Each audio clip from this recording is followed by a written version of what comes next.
जय हिंद दोस्तों, स्वागत है आप लोगों को मेरे चैनल पर। आशा करो तो आप सब लोग अच्छे होंगे। तो दोस्तों, आज हम बिहार एसएससी का जो इंटर स्तरीय संयुक्त परीक्षा होने वाला उसका प्रैक्टिस सेट लाए हैं। प्रैक्टिस सेट नहीं दोस्तों, प्रीवियस ईयर क्वेश्चन लाए हैं। और यार यकीन मानिए कि अगर प्रीवियस ईयर क्वेश्चन आप अगर अच्छे ढंग से कर लेते हैं तो इसका आप प्रैक्टिस सेट भी अच्छे से कीजिएगा और एग्जाम को भी अच्छे से आप समझ पाइएगा। ठीक है।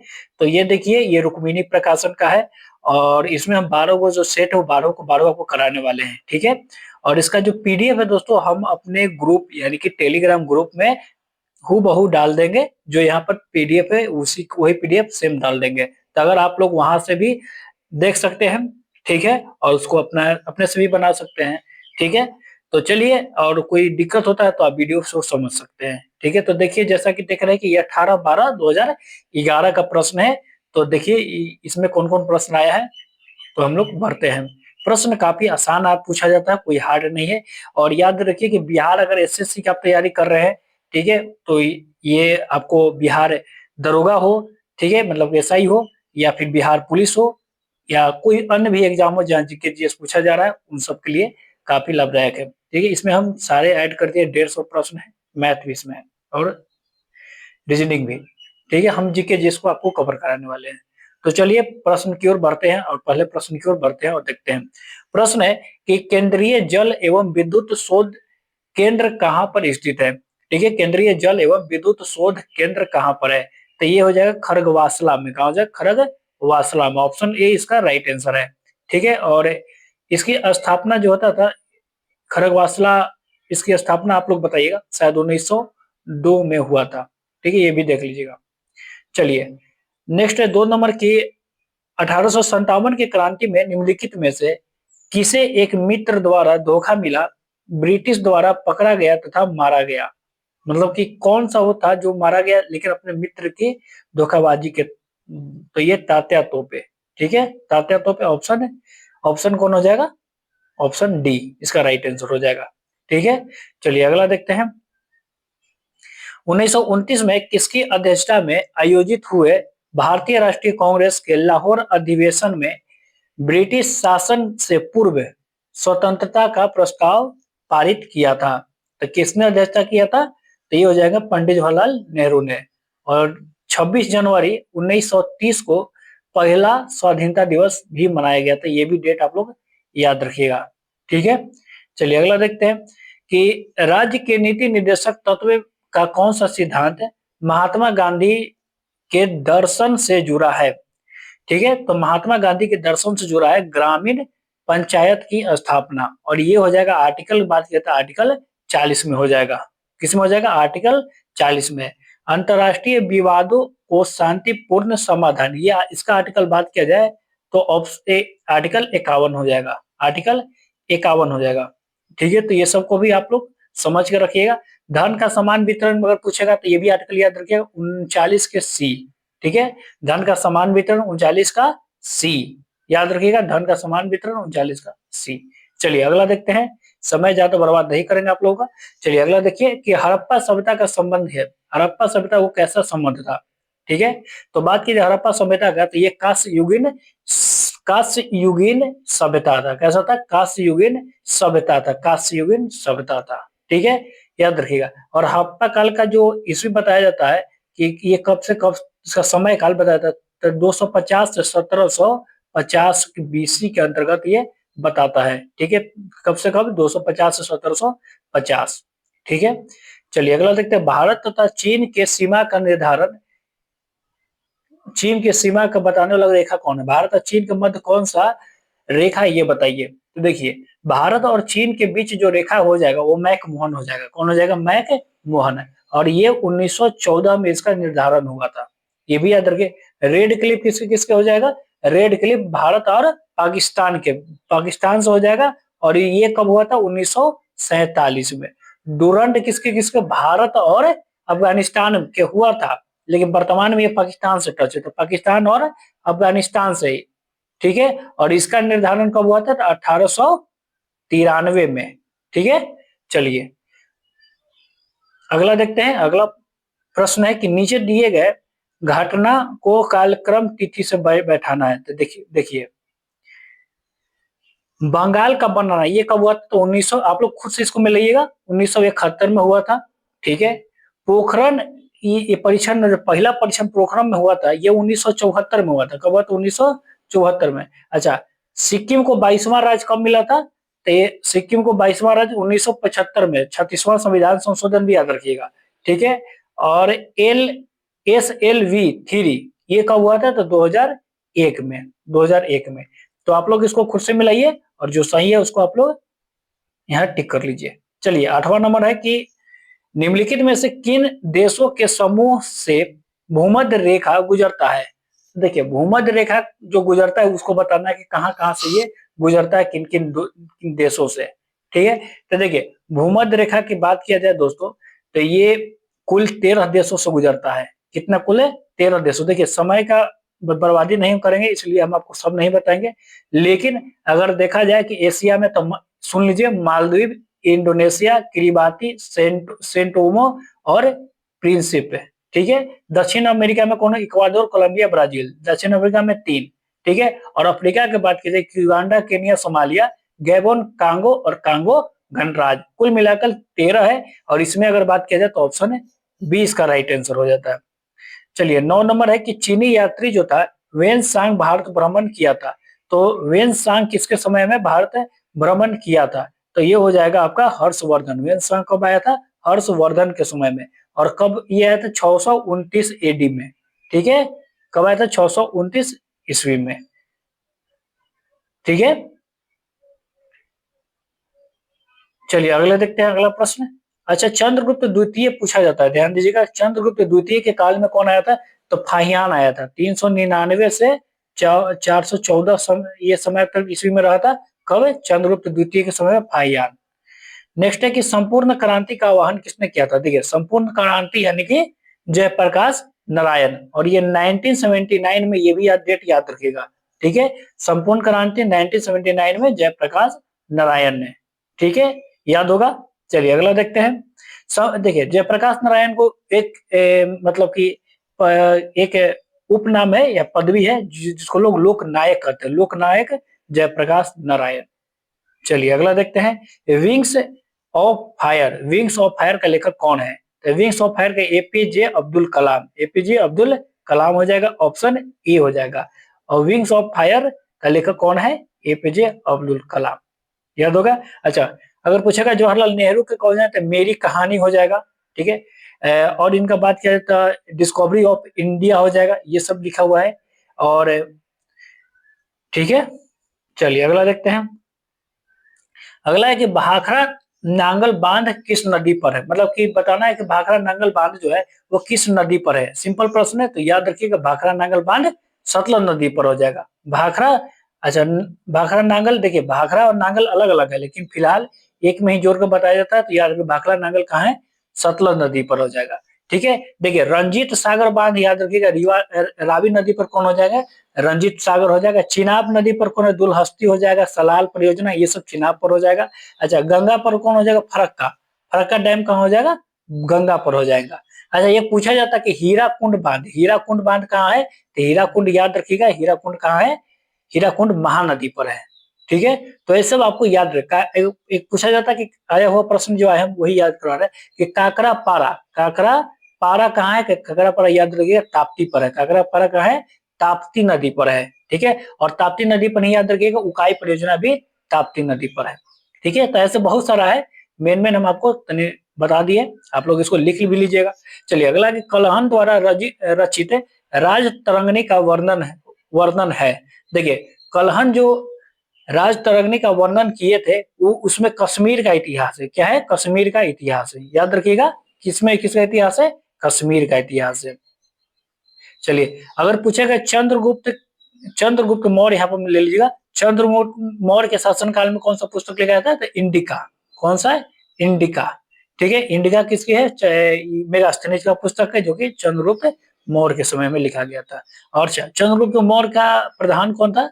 यह था कौटिल्य, यानी कि विष्णुगुप्त या चाणक्य भी उनको बोला जाता था। ठीक है। चलिए, 14 नंबर प्रश्न है कि राजा राम मोहन राय संस्थापक थे। देखिए, कौन सा ये समाज है जिसका स्थापना राजा राम मोहन राय ने किए थे?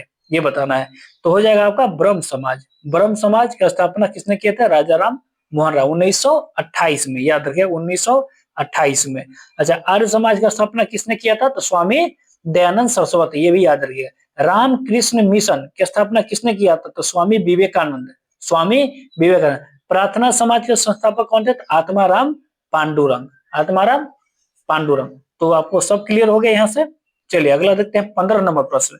अगला है कि मैगी नोट रेखा किन देशों के मध्य है? देखिए मैगी नोट रेखा की बात किया जाएगा तो ये फ्रांस और जर्मनी के बीच में हो जाएगा। कहाँ? फ्रांस और जर्मनी के, याद होगा फ्रांस और जर्मनी। आसान है।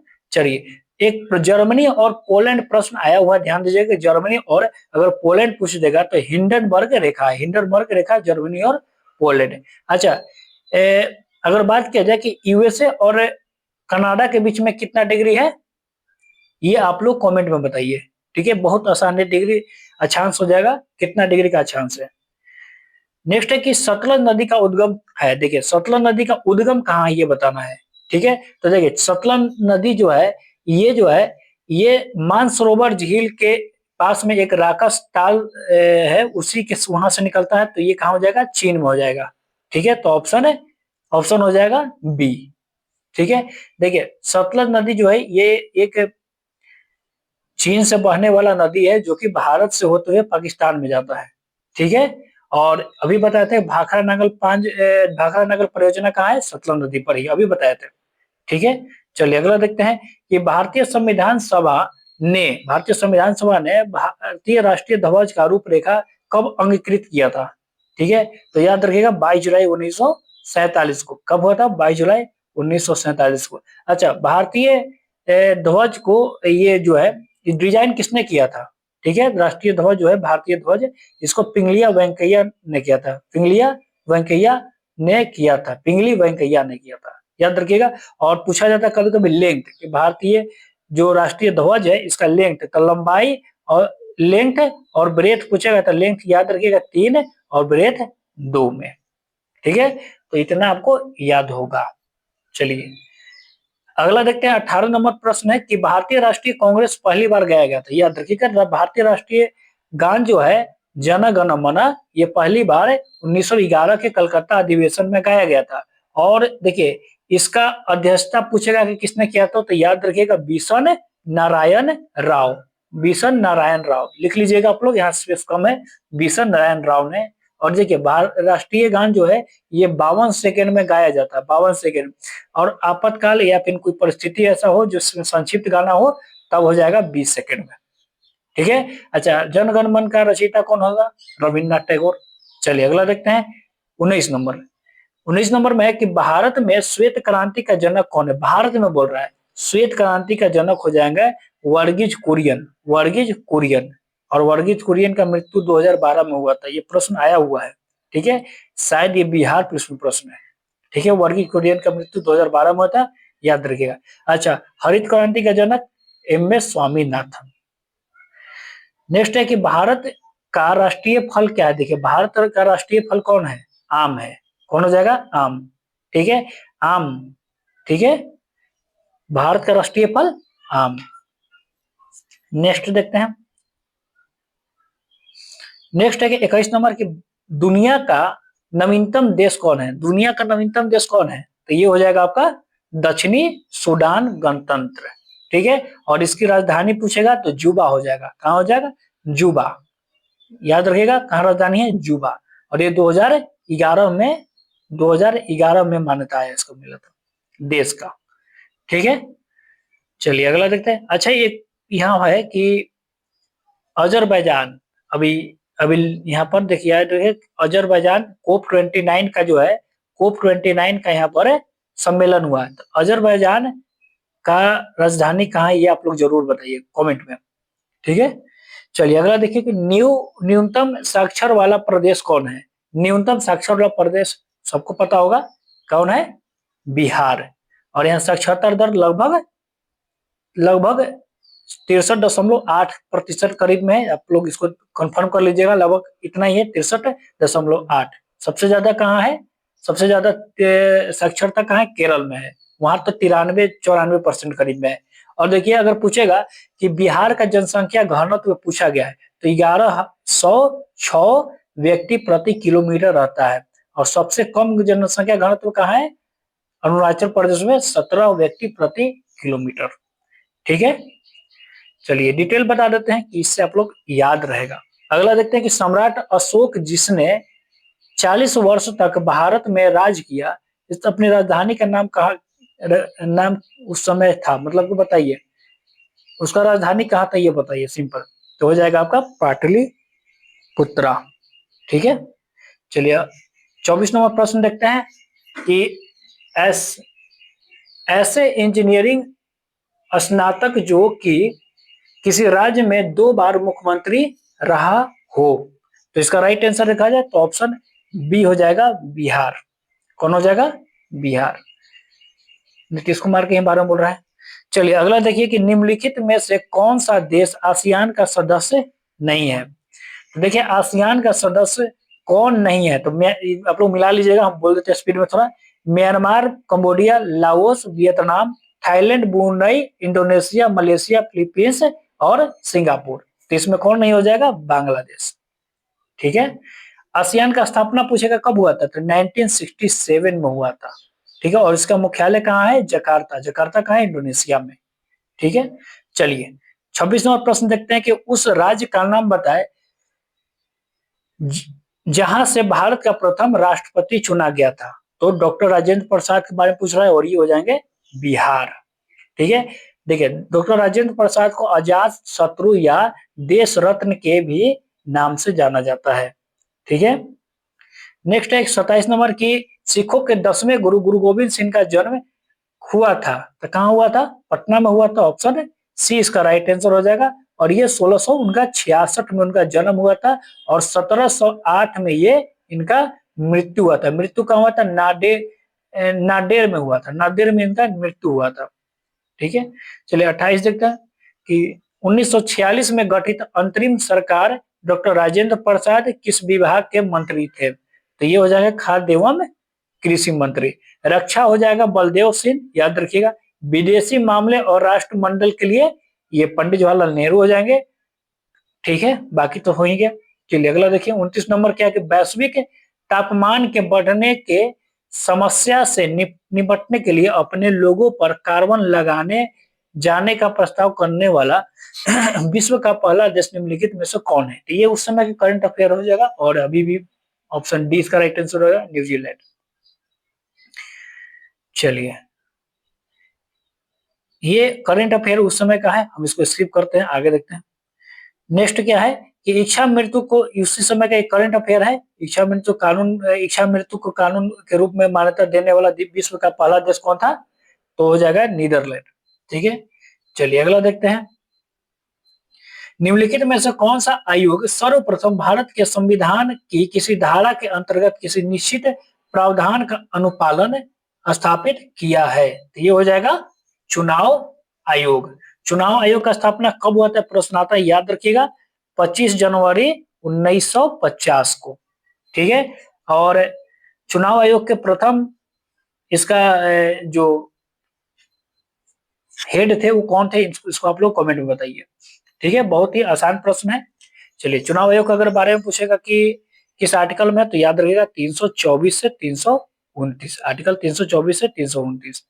नेक्स्ट है 33 नंबर प्रश्न कि विश्व आर्थिक फोरम किस वार्षिक बैठक स्थल डावोस कहाँ है? मतलब सिंपल बताइए डावोस कहाँ है, तो आसान प्रश्न है। डावोस आपका हो जाएगा स्विट्जरलैंड में। ठीक है, विश्व आर्थिक मंच की स्थापना कब हुआ था? 1971 में। चलिए अगला देखते हैं कि ओलंपिक खेलों में किस खेल के लिए बैल वर्ग कप का प्रदान किया जाता है? ठीक है, तो बैल वार्कर हो जाएगा आपका मुक्केबाजी के लिए। ऑप्शन है बी इसका राइट आंसर हो जाएगा। नेक्स्ट है कि प्राचीन नगर तक्षशिला निम्नलिखित में से किनके बीच में स्थित है? तो बताइए तक्षशिला किनके बीच में स्थित है? बहुत इंपॉर्टेंट प्रश्न है। तो सिंधु और झेलम हो जाएगा, सिंधु और झेलम। ठीक है, सिंधु नदी और झेलम नदी। चलिए 36 नंबर प्रश्न है कि निम्नलिखित में से कौन सा विद्रोह बंकिम चंद्र चटर्जी अपने उपन्यास द्वारा प्रसिद्ध हुआ, उपन्यासों के द्वारा तो ये हो जाएगा सन्यासी। सन्यासी विद्रोह हुआ था और सन्यासी विद्रोह माना जाता है कि 1770 से लेके 1800 के करीब में हुआ था। ठीक है, और ठीक है, याद होगा। चलिए अगला देखते हैं। 37 नंबर प्रश्न, निम्नलिखित में से कौन सा कथन सत्य नहीं है? देखिए, महानदी का छत्तीसगढ़ में उद्गम बिल्कुल गोदावरी महाराष्ट्र से ही होता है, कावेरी आंध्र प्रदेश से नहीं होता है, कावेरी कर्नाटक से होता है, याद रखिएगा। कावेरी कहाँ होता है? कर्नाटक से। ठीक है, और ताप्ती मध्य प्रदेश, बिल्कुल, यानी कि ऑप्शन है यहाँ पर सी इसका राइट आंसर हो जाएगा। 38 नंबर प्रश्न है कि निम्नलिखित में से कौन सा एक हिंदुस्तानी शास्त्रीय गायन है? ठीक है, तो इसका राइट आंसर हो जाएगा ऑप्शन सी हो जाएगा गंगूबाई हंगल। गंगूबाई हंगल। चलिए 39 नंबर प्रश्न है कि कोलंबो से अल्मोड़ा तक व्याख्या निम्नलिखित में से किसके अनुभव पर आधारित है? कोलंबो से अल्मोड़ा तक ले, ठीक है, तो हो जाएगा आपका स्वामी विवेकानंद। स्वामी विवेकानंद। अगला प्रश्न देखते हैं 40 नंबर। 40 नंबर है कि वैज्ञानिक तथा प्रौद्योगिकी अनुसंधान परिषद का अध्यक्ष कौन होता है? देखिए, वैज्ञानिक एवं प्रौद्योगिक अनुसंधान परिषद का अध्यक्ष हो जाता है भारत के प्रधानमंत्री। भारत के प्रधानमंत्री। ठीक है, नेक्स्ट देखते हैं 41 नंबर की भारत में हरित क्रांति का जनक कौन है? अभी हम पिछला प्रश्न में इसको बताए हैं, आप लोग इसे कमेंट में बताइए। और हरित क्रांति का स्टार्टिंग भारत में 1966-67 में माना जाता है और ये चौथी जब पंचवर्षीय योजना में। ठीक है, लेकिन इसका आप लोग कमेंट में बताइए। चलिए अगला है कि श्री कुमार बनर्जी निम्नलिखित में से किससे संबंधित है? श्री कुमार बनर्जी का संबंध हो जाएगा परमाणु ऊर्जा आयोग से। 43 नंबर है कि राष्ट्रीय स्मार्ट गवर्नमेंट संस्था कहाँ स्थित है? राष्ट्रीय स्मार्ट गवर्नमेंट संस्था हो जाएगा हैदराबाद में। कहाँ हो जाएगा? हैदराबाद में। चलिए अगला देखते हैं 44 नंबर की, वह भारतीय टेनिस खिलाड़ी जो फिल्म निर्माण हेतु हॉलीवुड से जुड़ा है कौन है? तो लिएंडर पेस। लिएंडर पेस, ऑप्शन ए हो जाएगा। नेक्स्ट है कि लव निम्नलिखित में से किस खेल संबंधित है? देखिए, लव हो जाएगा आपका कहां से संबंधित हो जाएगा? टेनिस से। लव किससे? टेनिस से। क्रिकेट तो सबको पता होगा, क्रिकेट बताने की जरूरत नहीं है। पोलो की याद रखिएगा, बैकर, चकर, चुक्का, बंडर। बिलियर्ड का हो जाएगा क्यू, ब्रेक, पांट, हैजर्ड, ये सब हो जाएगा बिलियर्ड। नेक्स्ट है 2014 के राष्ट्रीय खेल निम्नलिखित में से किस देश में है? ये उस समय का करंट अफेयर है। ठीक है, ऐसे इसका राइट आंसर ऑप्शन सी हो जाएगा। चलिए अगला देखते हैं 47 नंबर के, वृंदावन गार्डन स्थित है। देखिए, बहुत इंपॉर्टेंट है प्रश्न ये। और वृंदावन गार्डन कहाँ है? मैसूर में। कहाँ हो जाएगा? मैसूर में। याद होगा, मैसूर में। अच्छा, वृंदावन खाली बोलता तब तो मथुरा में हो जाता। ठीक है, वृंदावन कहाँ होता? मथुरा में। अगला है कि उस राज्य का नाम बताइए जहां अधिक जनसंख्या में केंद्रीय रेलवे मंत्री बने हैं। तो इसका राइट आंसर हो जाएगा ऑप्शन बी, बिहार। ठीक है, चलिए 49 नंबर प्रश्न की, निम्नलिखित में से कौन एक टेनिस खिलाड़ी है? बताइए। ऑप्शन बी हो जाएगा ग्रेग जॉन्स। देखिए, खिलाड़ी से ज्यादा प्रश्न आता है, ये आप लोग गौर कीजिएगा। ठीक है, अगला है कि श्री HR भारद्वाज राज्यपाल हैं, उस समय करंट अफेयर है, इसको हम स्किप करते हैं। चलिए, इसको आप लोग खुद से बनाइए, मैथ का प्रश्न आप लोग खुद से बनाइए। अगर नहीं बने तो हम बताएंगे आपको, अपना टेलीग्राम पर उसको बना के डालेंगे। आप लोग कमेंट में या फिर टेलीग्राम पर जहां हो वहां पर आप लोग मैसेज कीजिए या पर्सनली हमको मैसेज कीजिए। हम उन सबको या तो व्याख्या देंगे या फिर बना के देंगे, जैसे देंगे लेकिन देंगे। टेलीग्राम पर ही दे देंगे लेकिन देंगे। आप लोग अगर नहीं आता तो बताइए, जो प्रश्न में दिक्कत है हमको बताइए, हम बना के देंगे, लेकिन पहले आप लोग खुद से बनाइए। चलिए अगला है कि निम्नलिखित में से कौन सा एक ब्लड फ्लू वायरस, जिसे एवियन फ्लू वायरस भी कहा जाता है? H5N1, ऑप्शन ए हो जाएगा। चलिए 53 नंबर प्रश्न है कि मोबाइल सिम कार्ड में सिम का अर्थ क्या है? तो SIM card subscriber identification module, option B इसका राइट आंसर हो जाएगा। ठीक है, नेक्स्ट देखते हैं क्या है। नेक्स्ट 54 नंबर है कि निम्नलिखित में से कौन सा भारी पिंड सांझ काल या रात्रि में आकाश में सबसे अधिक चमकता है? तो कौन चमकता हो जाएगा? सबको पता होगा, बहुत आसान प्रश्न है। ऑप्शन डी, शुक्र। देखिए, शुक्र जो है, शुक्र सौर मंडल का छठा सबसे बड़ा ग्रह, ये भी याद रखिएगा। ठीक है, छठा। और सूर्य के सबसे निकट कौन हो जाएगा? बुध है, उसके बाद पृथ्वी है। ठीक है, और सूर्य जो उसका घूर्णन है ये पूरब से पश्चिम है, ये भी याद रखिएगा। ठीक है, चलिए अगला देखते हैं 55 नंबर की। 55 नंबर क्या है कि समुद्री शीत पवन बहती है।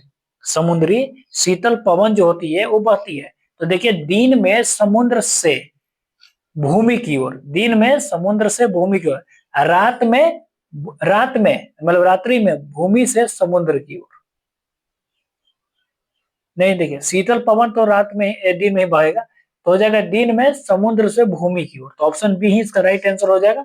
ठीक है, चलिए अगला देखते हैं। अगला आप लोग खुद से बनाइए, मैथ है, नहीं बनता कमेंट में बताइए। जो जो प्रश्न जीके जीएस का उसको हम करा देते हैं। प्रश्न है कि 58 की, यदि एक पेंडुलम से दोलन कराने वाली घड़ी को पृथ्वी से चंद्रमा पर ले जाए तो घड़ी होगा। देखिए, एक पेंडुलम है जो दोलन करती है, वो घड़ी जो है उसको पृथ्वी से कहां ले जाया जाता है? चंद्रमा पर ले जाता है। तो घड़ी क्या होगा बताइए? तो घड़ी सुस्त हो जाएगी। सुस्त हो जाएगी क्योंकि यदि वहां पर तो गुरुत्वाकर्षण कम है और वायुमंडल भी नहीं है, इस कारण से। ठीक है, तो ऑप्शन ए इसका राइट आंसर हो जाएगा। नेक्स्ट देखते हैं कि जब प्रकाश तरंग वायु से कांच में जाता है, देखिए बहुत इंपॉर्टेंट प्रश्न ये है, याद रखिएगा। वायु से कहा जाता है, कांच में गुजरती है, तब वो कौन सा परिवर्तनीय प्रभाव होगा? तब उसमें कौन कौन परिवर्तनीय प्रभाव होता है, ये बताइए। ठीक है, तो देखिए, आवृत्ति छोड़कर बाकी सब परिवर्तन हो जाता है। जिसमें आवृत्ति हो जाता है सब, देखिए इसमें आवृत्ति नहीं चेंज होगा, आवृत्ति चेंज नहीं होता है। बाकी सब तरंग और उसका वेग चेंज हो जाएगा। ठीक है, इसको आप लोग खुद से बनाइए। ऑप्शन ऐसे डी इसका राइट आंसर है। चलिए अगला है क्या है कि एक्स किरण का उपयोग क्रिस्टलीय संरचना का अध्ययन के लिए किया जाता है। क्यों किया जाता है ये बताइए? क्योंकि एक्स किरण का तरंगदैर्घ्य जो होता है क्रिस्टल के अंतर परमाणु की दूरी के परिमाण की कोटि समान होती है। ऑप्शन इसका बी इसका राइट आंसर हो जाएगा। एक्स किरण का खोज किसने किया था? तो रोएंटजन। ठीक है, चलिए अगला है 62 नंबर की, मानव के नेत्र के रेटिना का प्रतिबिंब बनता है, बताइए। रेटिना का प्रतिबिंब याद रखिएगा वास्तविक और उल्टा बनता है। नेक्स्ट क्या है कि सीमेंट के ग्राइंडिंग प्रक्रम के अंतर्गत क्लिकर चूर्ण में जिप्सम मिलाने का उद्देश्य है। क्या उद्देश्य है? तो ये हो जाएगा सेटिंग की दर को मंदित करना। सेटिंग की दर को क्या करता है? मंदित कर देता है। 64 नंबर प्रश्न है कि प्राकृतिक गैस का मुख्य अवयव क्या है? इंपॉर्टेंट प्रश्न, आसान प्रश्न है, ये हो जाएगा मीथेन। कौन हो जाएगा? मीथेन। चलिए, प्राकृतिक गैस में 83% जो होता है वो मीथेन होता है, और इथेन जो होता है ये 16%। ये भी याद रखिएगा, प्रश्न पूछा जा सकता है। ये सब प्रश्न आप लोग खुद से बनाइए। ठीक है, ये सब मैथ है। नेक्स्ट क्या है, देखिए यहाँ पर 76 नंबर प्रश्न है कि प्रकाश संश्लेषण का अंतिम उत्पादन कौन है? 76 नंबर प्रश्न है, प्रकाश संश्लेषण का अंतिम उत्पादन हो जाता है कार्बोहाइड्रेट। क्या हो जाता है? कार्बोहाइड्रेट। ठीक है, क्या है? कार्बोहाइड्रेट। ऑप्शन ए इसका राइट आंसर हो जाएगा। चलिए, इसको आप लोग खुद से बनाइएगा। अगर नहीं बनेगा तो हम बताएंगे, सबको हम बताएंगे। अगर नहीं बनेगा तो जो नहीं बना हम बताएंगे। नेक्स्ट यहाँ पर देखिए क्या है, एस्बेस्टस के कारण होने वाला प्रमुख रोग क्या है? ठीक है, तो एस्बेस्टस के कारण कौन सा रोग होता है? तो एम्फेसेमा। एम्फेसेमा। ठीक है, याद रखिएगा, एम्फेसेमा। चलिए अगला देखते हैं कि इंसुलिन उत्पादन होता है, तो इंसुलिन का उत्पादन कहाँ होता है? पेनक्रिज या अग्नाशय से। तो ऑप्शन डी इसका राइट आंसर है। चलिए 84 नंबर प्रश्न है कि मानव के शरीर में पैरों की हड्डी है।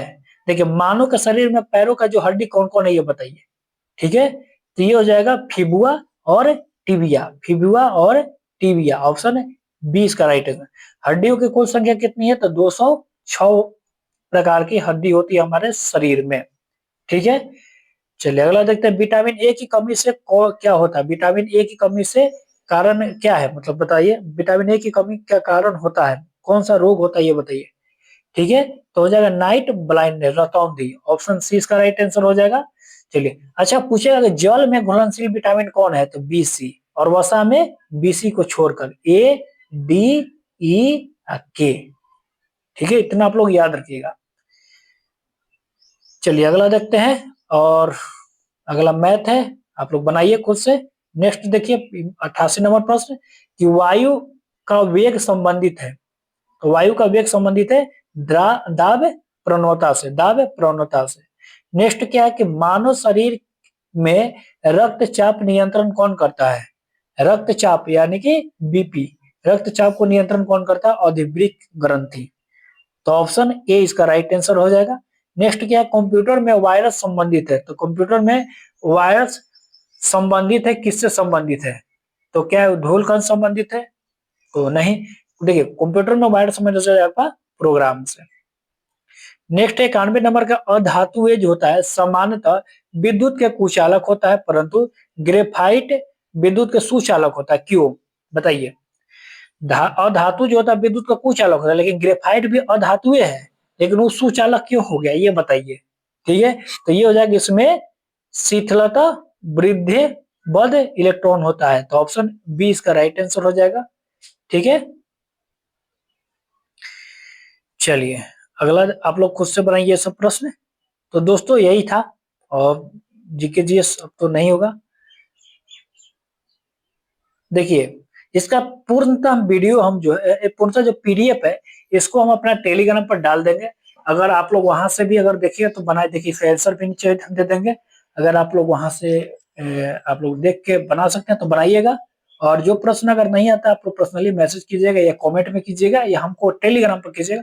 हम देख के आपको इसका सॉल्यूशन जो है हम टेलीग्राम पर ही डाल देंगे।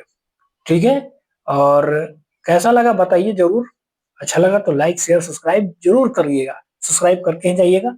बहुत जल्द हम अगला वीडियो भी लगाने वाला है, तब तक के लिए जय हिंद जय भारत।